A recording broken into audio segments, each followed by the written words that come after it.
Hey there, Bill Shirk, the man about the woods for the Minnesota Historical Society. I have an idea for you. You need to visit the Forest History Center near Grand Rapids. You can learn about the history of Minnesota's Great North Woods and also the lumberjacks who lived and worked there. You can explore a recreated 1900s-era logging camp on the Mississippi River.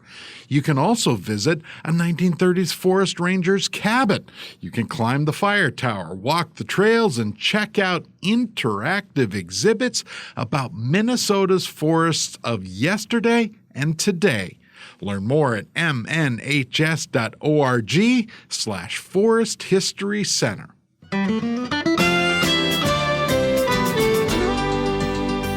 Hi again, everybody. Ron Schara here with another Minnesota Bound podcast and another very special guest. If you like to chase pheasants, if you have a hunting dog, you have heard of Pheasants Forever. Well, we're honored today to have with us the head guy of Howard. Pick it up. We're honored today to have the head, what would you call it? Bird dog? No. Howard, King of the ditch parrots. Howard Vincent, CEO of Pheasants Forever, is with us. Howard, welcome to our podcast. Thanks for having me, Ron. Well, we're going to talk about Pheasants Forever for folks that aren't familiar with it. And if you're not even interested in hunting pheasants, we hope you'll stay tuned because Pheasants Forever, despite its name, is about more than pheasants, right, Howard? Absolutely. And it's about wildlife habitat that might be for pheasants, but also bobolinks, you name it, all kinds of critters, field mice, and we'll talk about this, that the grassland habitat that you people push is also has benefits way beyond more feathered targets, as I like to say. So we'll cover all that, Howard. Are you ready for this? Let's go. Well, Pheasants Forever is a national organization, but it started in Minnesota. Tell me a little bit about it. Yeah, it did. It started way back in 1982. Dennis Anderson, at that moment, was writing an article for the St. Paul Pioneer Press, and he lamented the loss of pheasants on the landscape and what could be done to change that dynamic. And a lot of like-minded people came as a result of that story, and they formed at that moment a small organization called Pheasants Forever that would be a habitat organization. And really the magic of that at that moment was local volunteer chapters, county-based chapters, would raise money locally through the classic banquet, raffles, auctions, a fun evening for the community. But the uniqueness of the model was the dollars would stay under local control. So those individuals would decide where best they could put those habitat dollars. And honestly, at that moment, it was purely 100% habitat was their message. 40 years later, we are still a habitat organization. And although we have some incredible tools out there and broad tools and impacts, we're still that habitat organization. I can't help but think of the optimism that reigned there, and optimism in the face of overwhelming odds that you're not going to move the needle, if you think about it. I mean, little banquets to raise some habitat and the cost of land and the cost of everything, yet there were enough believers and even more believers now. Pheasants Forever, as you say, 40 years. You've grown to how many members nationwide now? Right now we're at 120,000 members coming out of this 2 years of COVID. So it's, but I think maybe more importantly than the 120,000 members are the partnerships that we've built with the broad hunting and conservation organizations. So we help form what's called the American Wildlife Conservation Partners, and that's 50 at the moment, 50 of the largest wildlife organizations in the country. That group represents something in excess of 6 million hunter conservationists out there, and we work together, whether it's in Washington, D.C., carrying that message. So we recognize we can't do all of this ourselves, and I think recognizing there's so many organizations and agencies that we have a common mission with that really allows us to, in the last 40 years, we've impacted over 20 million acres. And we think we can double that in half the time right now. That's remarkable. I mean, if you look back, who would have thought that? Yeah, and I agree. I don't think we could have ever imagined. I came to Pheasants Forever as a volunteer at about year 2 or 3 to help them with some accounting needs. In another lifetime, I was in public accounting. I helped them set up the first accounting system for those volunteer chapters. And the first time I presented this, and I'm doing air quotes here, at the national meeting, it was in Willmar, Minnesota, and there was about 100 people that showed up. And I was talking specifically to treasurers, but within 1 year, when we designed this system, it was already obsolete because there was 50 chapters. I mean, they went from 12 chapters to 50 chapters in less than a year. And so to kind of your observation, who could have imagined how fast this organization could grow? And I think the uniqueness of the model, the empowerment of allowing local volunteers to determine where they could greatest use of their dollars on their resident landscape would be the difference in this organization's growth. And this year, as we roll into our year-end, June 30, 2022, we'll break $100 million as an organization, and we're driving in excess of 2 million acres annually in the ground. And these are grassland acres, these are native prairies, and the mission, and you touched on it, is in your opening, the organization is more than just pheasants. And of course, we have our Quail Forever organization as well. But if you think about being a habitat organization, we impact not only ground nesting birds, upland birds, but water, soil, pollinators, monarchs, and carbon sequestration that's happening on that landscape with those grasslands. And people who have no interest in hunting are a part of this organization because they believe in that broad landscape impact that we're having. We're going to go back and talk about some of those points you raised, but I want to go to the land that you get now, that you impact, I should say. You're not talking about you're acquiring all this, are you? Or no, we're not. I mean, it's both. So, on average, currently, like I said, last year we set a record and did 2.2 million acres. The majority of that is private working lands. These are working farms and ranches that we're finding room to do conservation on. So you have, let's talk about that a little bit, because you have what's called farm bill biologists. Yes. I mean, it kind of says it all, but what do they do? Yeah, so these are wildlife professionals, all degrees either in wildlife or agriculture, and they have the ability through, again, partnerships, funding, whether it's our Natural Resource Conservation Service, Minnesota DNR, 30 other state Department of Natural Resources. We hire these individuals. They're able to sit down at the kitchen table with producers, farmers and ranchers on, these are working lands, and find those corners and edges and honestly acres that never should have been farmed to begin with. And we can, those individuals can give them federal and state programs that would give them an economic benefit not to farm those acres. And what the public gets is cleaner water, carbon sequestration, building soils on acres that never should have been farmed to begin with. They're not economically viable to farm.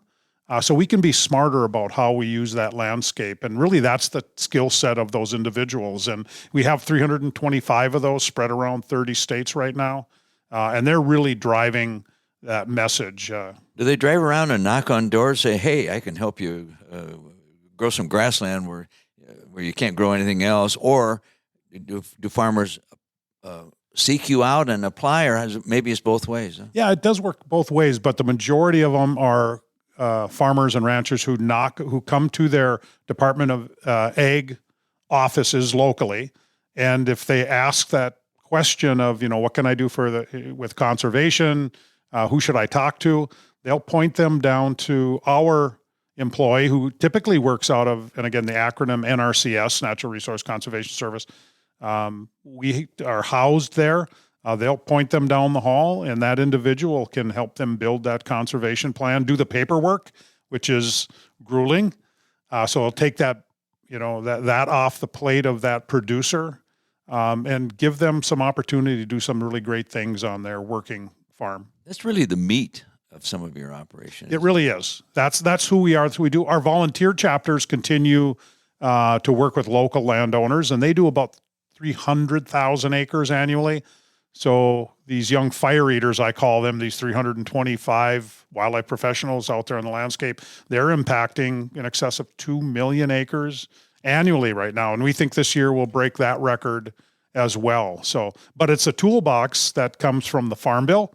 So there comes the Farm Bill biologist, and Farm Bill obviously is specifically designed, at least Title II of that bill in Congress that comes every 5 years, is specifically for conservation title.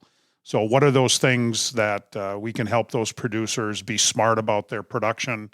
And we also have precision ag specialists that, again, can take all of that information from a producer, from depreciation on equipment to fuel to chemical costs to how they treat that land. And we can not look at a total farm income, but we can drill down into almost a square meter of whether that's an efficient use. Are they making money by growing corn or soybean or wheat on that meter? And if they're not, here's a program that would give them a safety net.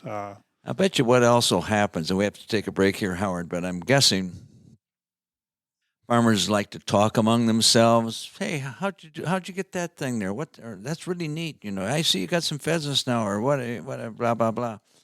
They talk to each other, and hey, how can I get in there? So that helps it grow. Absolutely. You want that ripple effect. You want people looking over those producers' fences, and they do that.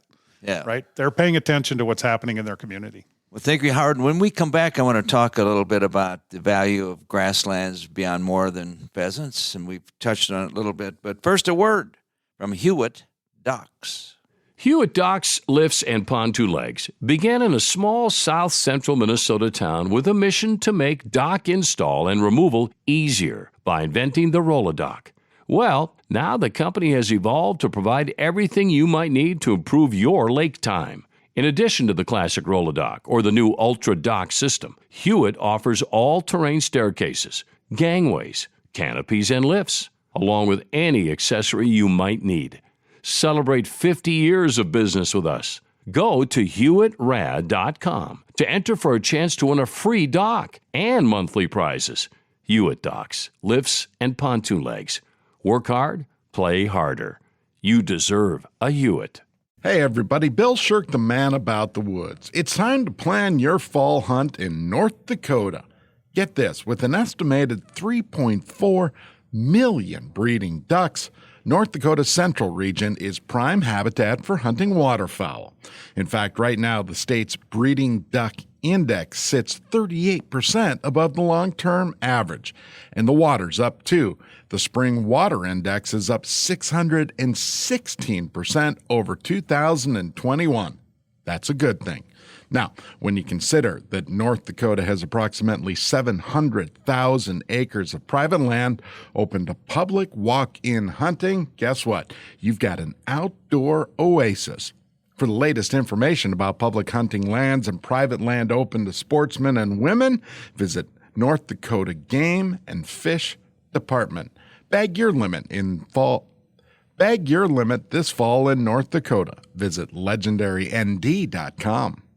Okay, welcome back to another segment of our Minnesota Bound podcast. Special guest, the head bird guy. No, I've tried that line. I'll be more upfront here. The CEO and president of Pheasants Forever, Howard Vincent, with us today. Howard, again, welcome back. Thanks for having me, Ron. We've talked about the growth of Pheasants Forever, some of the basic stuff they do, their impact on land for conservation purposes.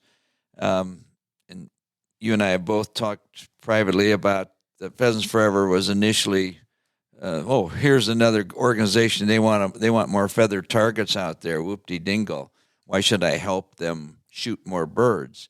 And Pheasants Forever slowly, and probably never was really, if people understood the value of grassland habitat, which is primarily your emphasis. Grassland habitat has a lot more to do with other things besides pheasants. Yes, absolutely. So if you think about where wildlife resides, it's in those grasslands, and that's our focus.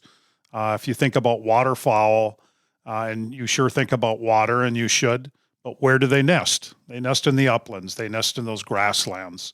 And so, and we're using grasslands because it's a national view, but in each geography is you can refine that discussion. So if you're in the Northwest, you could be talking about a sagebrush steppe that is 11 state geography in the Northwest, and you can talk about the poster child there of challenges, which is the sage grouse. That's been considered to be listed a number of years ago as an endangered species, but we have a plan forward. U.S. Fish and Wildlife determined that there is the ability to impact that bird, and it is grasslands in that sage steppe. And as you move across the Midwest, you're talking about, the loss of prairie, whether that's short, mixed, or tall grass prairie. And in the last decade, we've continued to lose acres.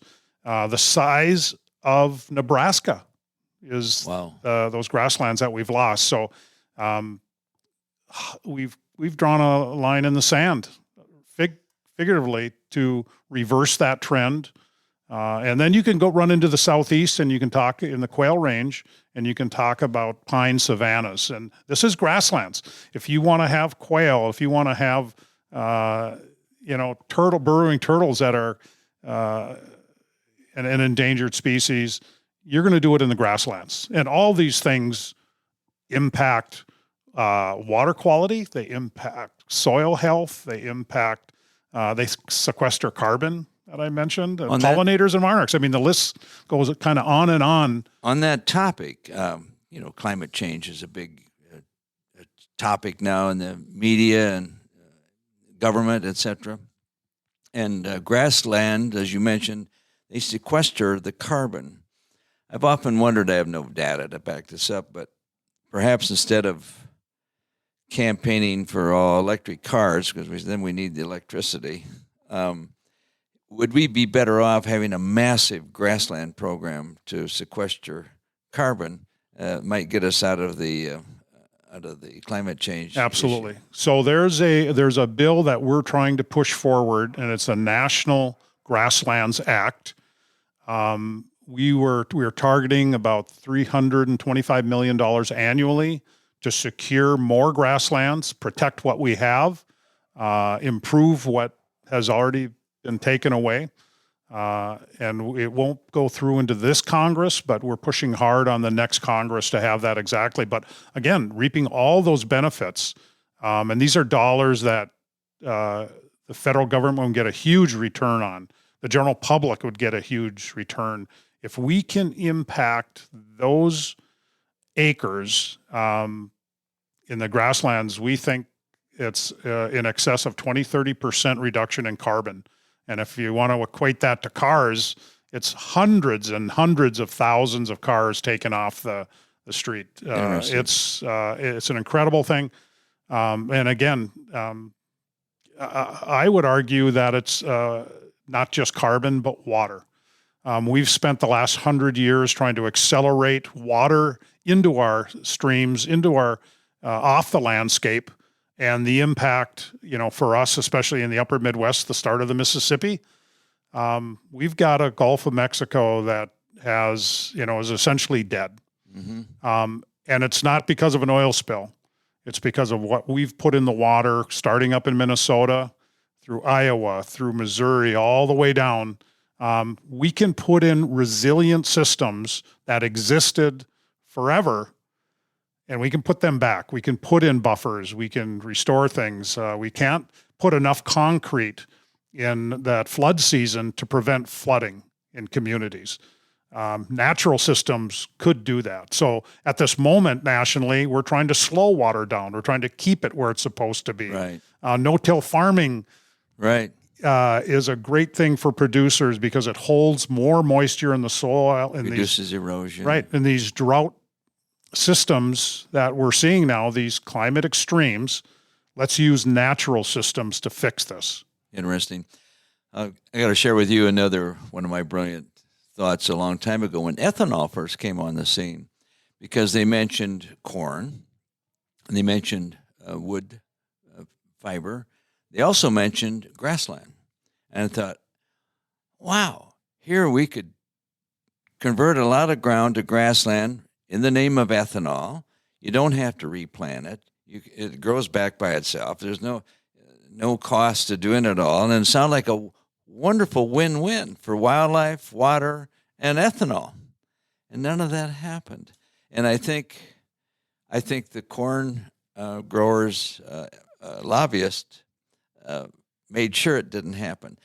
One thing I heard was, well, this grassland is too cumbersome to haul to the ethanol plants where corn is so easy. It could be true, but subsequently I've heard that, well, they could have bailed it. I mean, but sadly, that idea seems to be dead, but it would still, and you can make ethanol out of grass. Yeah, and so the term is cellulosic is the kind of the science behind it. And I we can sure look at the history of that and the whys and the why nots. But I think at the end of the day, I think the science could be there now. Is it scalable? And I think originally in the challenges that cellulosic had to be within 50 to 60 miles of its need, and just for transportation costs. Sure. And things like that. So, I mean, there's so many aspects of that. And, for us, that's really not our business. As a city boy, those are things I'm not even thinking about. Sure. From a habitat organization, a conservation organization, and again, working with tens of thousands of farmers every single year to help them make conservation plans on their farms. It's not our business as an organization what they grow or what that product is used for, whether it's food, fuel, or fiber. But we believe there's room for conservation on every single farm, and that's the magic. So our business isn't farming, but our business is working with farmers so they can have viable, economic, sustainable operations. They need to feed their families. We need to feed a world. Mm-hmm. We understand that. So how can we do this smart? Mm-hmm.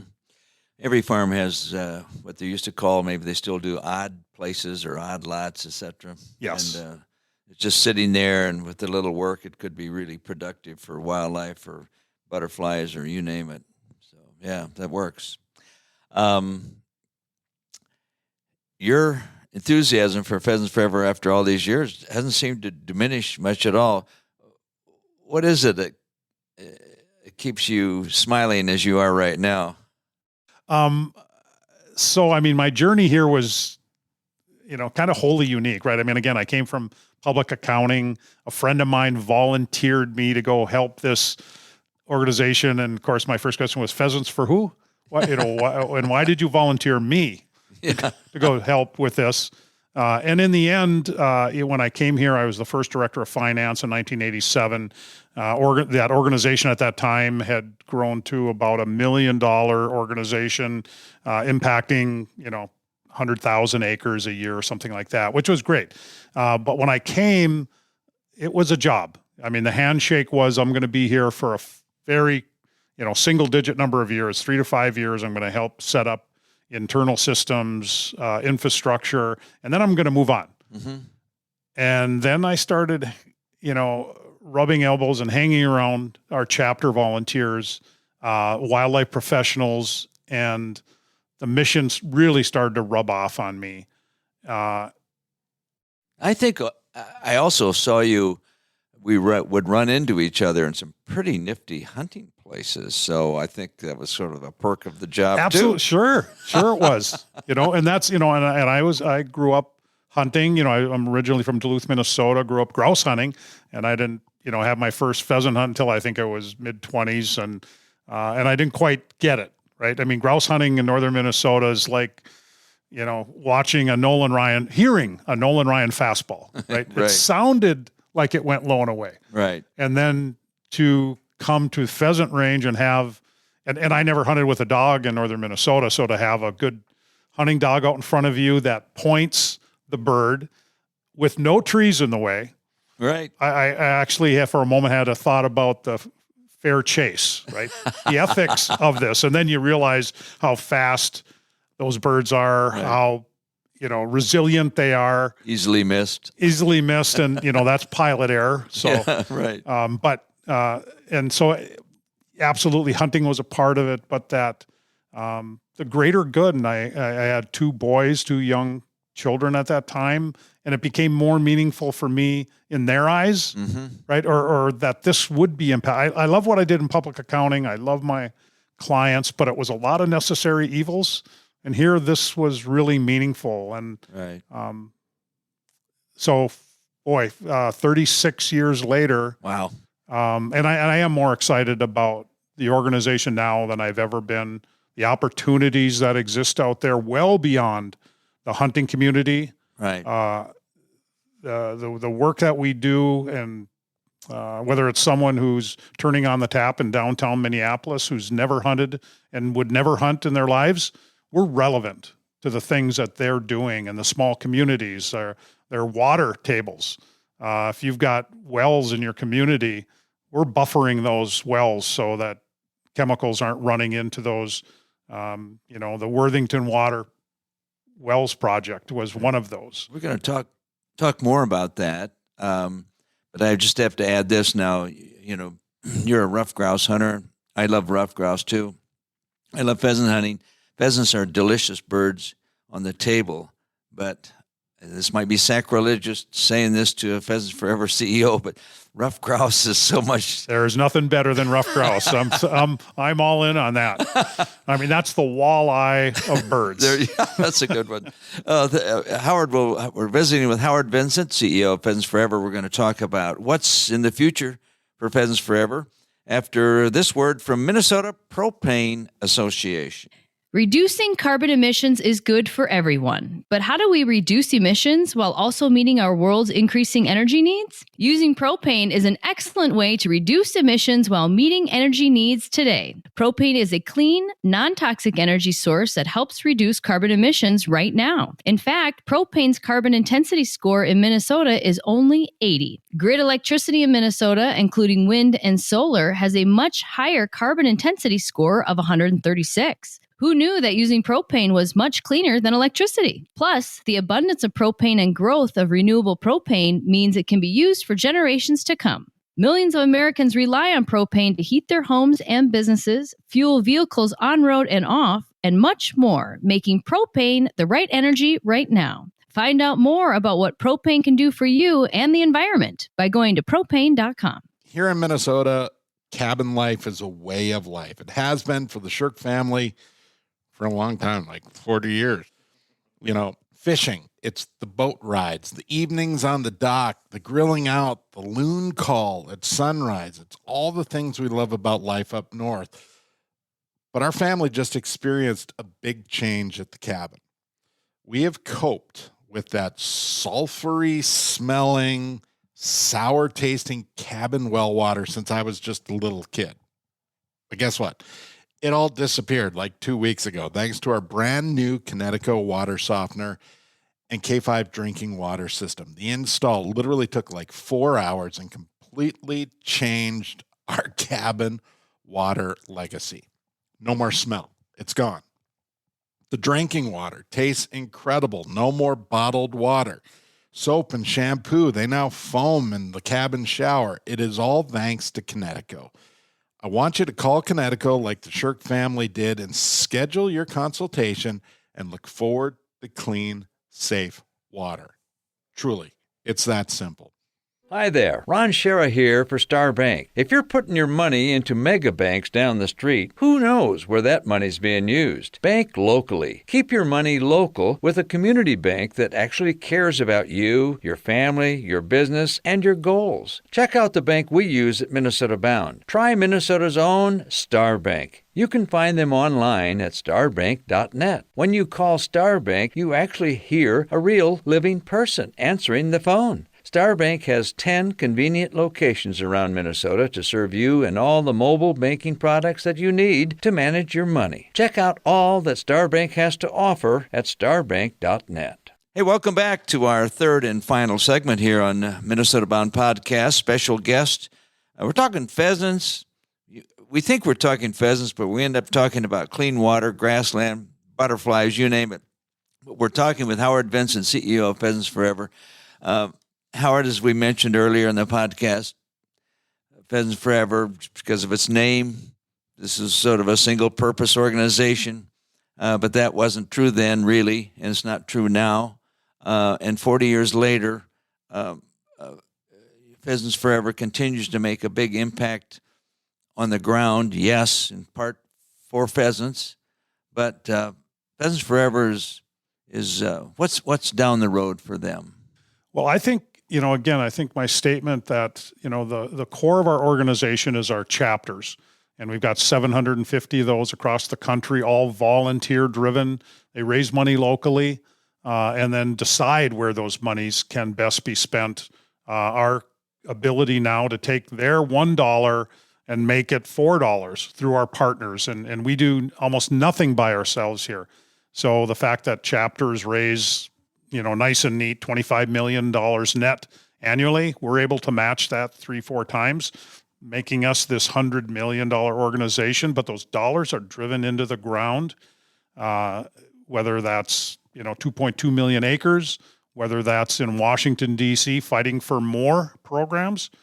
Our chapters help fund that drive. So we're building a bigger, better toolbox in resources and real meaningful programs in Washington. And then also, from education and outreach, how do we get more people involved in the outdoors? So that's the base of our organization. The greatest opportunity right now is well beyond that hunting tent. And in my words, let's forget about the tent. We want to grow our impact and need for mission. It's going to be people that haven't typically been sitting at the table with us. In the last 2 years, we've had national commodity groups come to us and work together. And this never has happened in 38 years. I would say we're probably incorrectly diametrically opposed, but now we have as national sponsors the National Corn Growers Association. Why would they sponsor Pheasants Forever? I mean, they want to grow corn, and you want to grow grass. Yes, but they recognize that their producers need to be sustainable, and they can't continue to grow corn on acres that do not make that producer $1, where they're actually losing money. And we have that expertise, again, to take out those acres that are marginal in nature. They recognize the importance of that. So we have corn, cotton, sorghum. We're talking to the Soybean Association. These are all national trade groups for those commodities. Where they're funding joint positions for precision agriculture for their producers. So we can agree on about 80% of things, and we're going to let that other 20% where we disagree, we're going to let that go. And I think that's been the magic.